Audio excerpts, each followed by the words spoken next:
नमस्कार, स्वागत है आपका। मेरा नाम है विपिन विभाग। हमारे साथ मौजूद है प्रोफेसर कुलदीप मलिक। मलिक साहब, स्वागत है। बहुत बहुत धन्यवाद साहब। मलिक साहब, कांवड़ यात्रा चल रही है, चलने वाली है, और कांवड़ यात्रा में एक चीज़ बड़ी वायरल हो रही है कि वहाँ के एक बाबा हैं, संत, और वो संत अलग अलग होटलों पे जाकर और वहाँ इंक्वायरी कर रहे हैं। जो काम सरकार के चुनिंदा अफसरों को करना चाहिए, पुलिस विभाग के लोगों को करना चाहिए, वो बाबा कर रहे हैं इंक्वायरी के। होटल हिंदू का है या मुस्लिम का है, और पेंट उतरवाने की भी बात आई है। और आपके क्षेत्र का मामला है, क्योंकि पूरी लाइन मुजफ्फरनगर वाली लाइन है। क्या कहोगे? बच्चों साहब, अगर ऐसा है तो अपने आप में बहुत ही बड़ा दुर्भाग्य है, और ये बिल्कुल सही बात है कि कांवड़ चलने वाली है। और मैं भी बताऊं कि कल परसों मैं शामली में ही था, क्योंकि शामली के अंदर शिक्षा पे चर्चा नाम से जो हम कार्यक्रम कर रहे 3 अगस्त को वो होगा, उसी को लेकर बैठक थी। और वो कार्यक्रम हम अभी 20 जुलाई को करना चाह रहे थे, लेकिन जब 20 जुलाई की वहाँ पे डेट प्रस्तावित होने लगी तो पता चला कि भाई कांवड़ चल रही, और सारे के सारे विद्यालय आने वाले टाइम में बंद होने वाले, और ये विद्यालय 24 तारीख तक बंद हो गए। तो इस वजह से हमें अपना कार्यक्रम 20 के बजाय 3 अगस्त में करना पड़ा।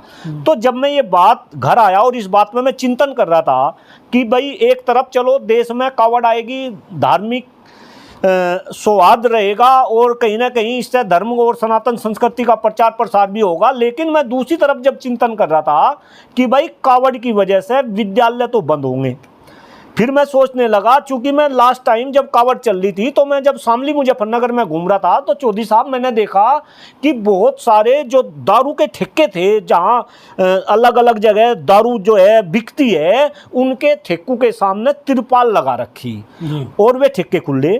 तो ये अपने आप में दुर्भाग्य है। आप कांवड़ को चलवाओ, लेकिन आप कांवड़ तो चलवा रहे, और ये तो भाई कौन से ऐसे बाबा है, कहां से ऐसे बाबा आ गए, और क्या इस तरीके का बाबा काम कर सके, ये तो भाई मुझे नहीं लगता कि मतलब अपने आप में किसी भी तरीके से जो है ये इसके पक्ष में कोई बोलेगा। साहब, एक बात ये है कि स्कूल बंद करवाए जा रहे हैं, ठेके खोले जा रहे हैं, गांव-गांव में ठेके हैं, हर गांव में 1-2 ठेके जरूर मिलेंगे। और कांवड़ के लिए जो नौजवान को रोज़गार पे ज़्यादा ध्यान देना चाहिए था, जिसे पढ़ाई लिखाई पे ज़्यादा ध्यान देना चाहिए था, वो सारे लोग कांवड़ में व्यस्त हैं।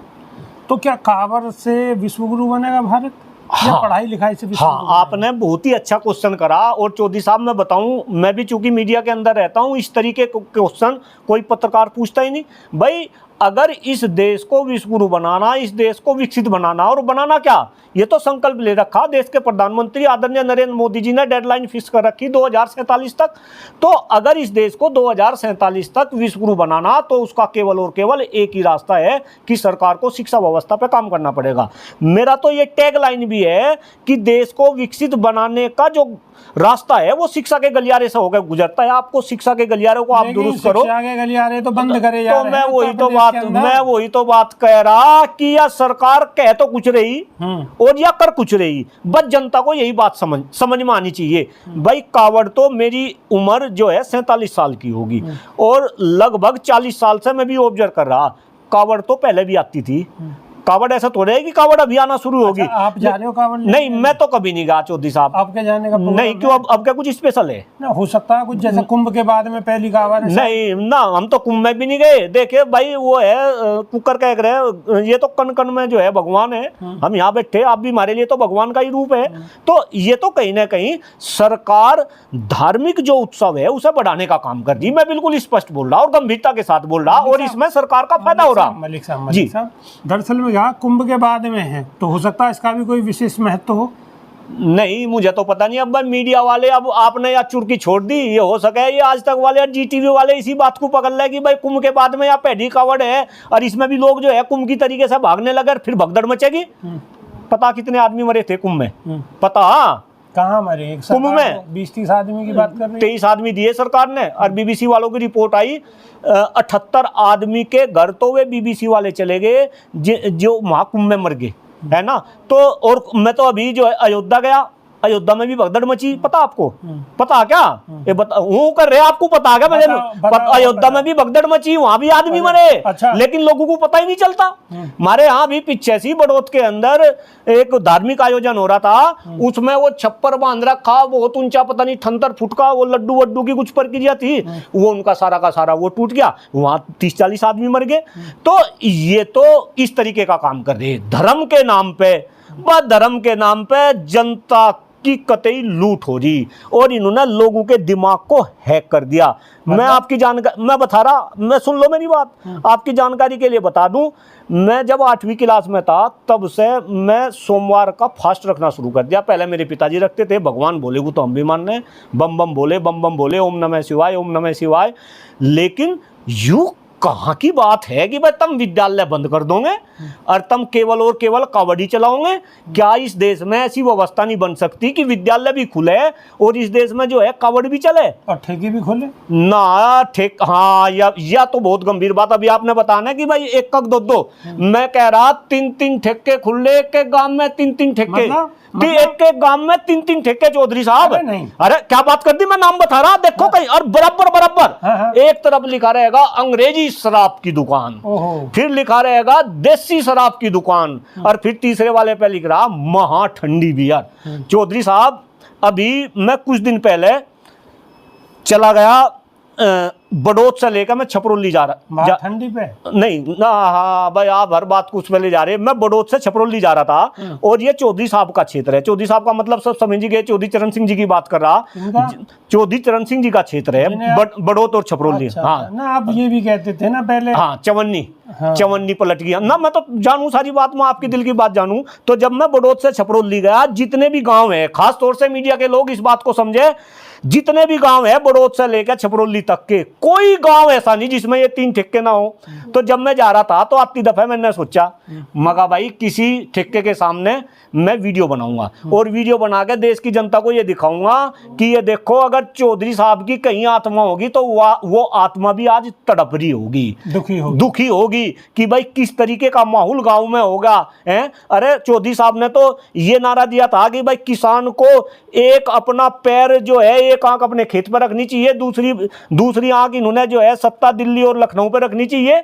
लेकिन अब युवा किसानों के ऐसे हो गए कि उनकी तो दोनों की दोनों आंख वहीं ठेके पे, पहले रात को दारू पीते थे लुक के गांव में भूसके कोठे में बैठ के ना, मेरी बात पूरी, हाँ जी, एक आंख तो है धर्म पे, हाँ, और एक आंख है ठेके पे। हाँ ये भी कह सको, ये बिल्कुल सटीक बात है। चौधरी साहब आपकी बात का समर्थन कर रहा, घर घर में तो सनातनी बन गए, घर घर में तो हिंदू बन गए। और भाई एक बात बताओ, कहाँ का सनातनी जब दारू पी रहे, अश्लील जो है इस मोबाइल ने भी जड़ पाड़ दी। चौधरी साहब पता आपको, मैं भी एक वीडियो में बता रहा था, ये जो मोबाइल का डाटा है इजराइल के बाद पूरे विश्व में सबसे सस्ता डाटा हिंदुस्तान के अंदर। क्यों भाई, जब हम इतने गरीब देश है, खास तौर से मोदी जी को मैं डायरेक्टली मोदी जी के ऊपर ये कटास कर रहा, जब हम इतने गरीब है कि आपको देश में 80 करोड़ लोगों को मुफ्त में अनाज देना पड़ रहा, तो ये मोबाइल का डाटा इतना सस्ता क्यों? ये मोबाइल का डाटा इतना सस्ता क्यों? इसलिए है कि युवा नशे में लिप्त रहे, और बस ये रील ठना ठन युवा रील बनावे, इन रील को देखे हैं। तो कहीं ना कहीं अपने आप में गंभीर, जिस युवा को आज सरकार से रोजगार की बात करनी थी, जिस युवा को आज सरकार से यह पूछना था कि यह देश आने वाले टाइम में कैसे विकसित बनेगा, जिस युवा को आज सरकार से यह पूछना था कि देश में महंगाई कम क्यों नहीं हो रही, जिस युवा को आज सरकार से यह पूछना था कि आप भ्रष्टाचार खत्म करने की बात कर रहे थे, भ्रष्टाचार खत्म क्यों नहीं हुआ, जिस युवा को आज सरकार से यह पूछना था कि आप गंगा को निर्मल एवं पवित्र करने की बात कर रहे थे, यह गंगा निर्मल एवं पवित्र क्यों नहीं हुई, स्मार्ट सिटी की आप बात कर रहे थे, ये सारे क्वेश्चन युवाओं को ही उठाने थे। लेकिन युवाओं के लिए तो बस गांव में आहा ठेके खुलवा दिए इन्होंने, और वे तो नशे में लिप्त रहकर, इस मोबाइल में लिप्त रहकर बेड़ा गर्क कर दिया इन्होंने सारे के सारे युवाओं का।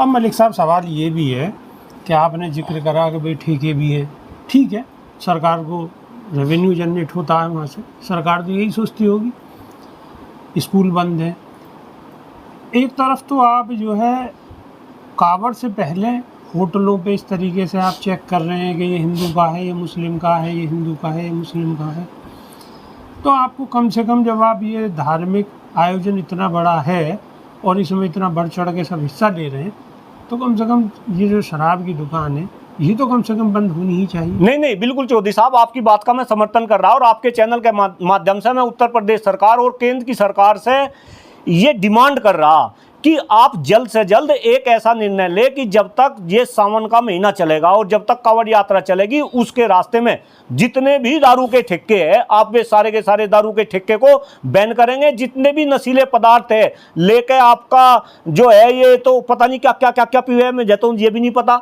है ना, बीड़ी सिगरेट, ये सारी की सारी आप बैन करेंगे। और मैं तो सरकार को ये भी कह रहा कि जब हम सनातन संस्कृति को बढ़ावा दे रहे तो ये जितने भी लंगर लगे, सरकार कुछ ऐसा अरेंजमेंट करे कि जो ये भोले के भक्त है, इन सारे भक्तों को सुबह दोपहर शाम, जो गाय है, गाय के ऊपर भी ये सरकार राजनीति करती है, गाय के दूध से बनी ये जो है खीर अपने सरकारी अपने जो है स्टॉल लगावे और वहां पे गाय से बनी खीर और गाय का दूध और गाय के जो प्रोडक्ट है वे सरकार इन भोले के भक्तों को दे। इस तरीके का काम करे, न कि देश की जनता को हिंदू मुस्लिम में बांट के केवल और केवल उसके ऊपर राजनीति करने का काम। राजनीति करने का काम ना करे सरकार। बागी मलिक साहब ने बहुत बढ़िया बात कही है कि गऊ की बहुत बात होती है, गऊ के दूध की बात होती है, गऊ के मूत्र की भी बात होती है, घी की बात होती है, हर चीज़ की बात होती है। तो कम से कम इस पवित्र काम में सरकार भी अगर कुछ भागीदारी ले सके और सरकारी स्तर पर जितने भी कांवड़ती हैं उन्हें ये सुविधा उपलब्ध करा दे तो बहुत अच्छी बात रहेगी। क्योंकि सारी चीज़ें कहने में तो बहुत अच्छी लगती हैं, लेकिन कुछ करके भी सरकार अगर दिखाए तो बेहतर होगा। खाली हेलीकॉप्टर से पुष्प वर्षा करने से कुछ होने वाला नहीं है। मलिक साहब ने अपनी बात बड़ी बेबाकी से रखी है। आपका इस विषय पर क्या कहना है कमेंट के माध्यम से अवश्य बताएं, हमें इंतज़ार रहेगा। अभी के लिए सिर्फ इतना ही, नई वीडियो में फिर रूबरू होंगे। बहुत बहुत शुक्रिया, धन्यवाद, नमस्कार।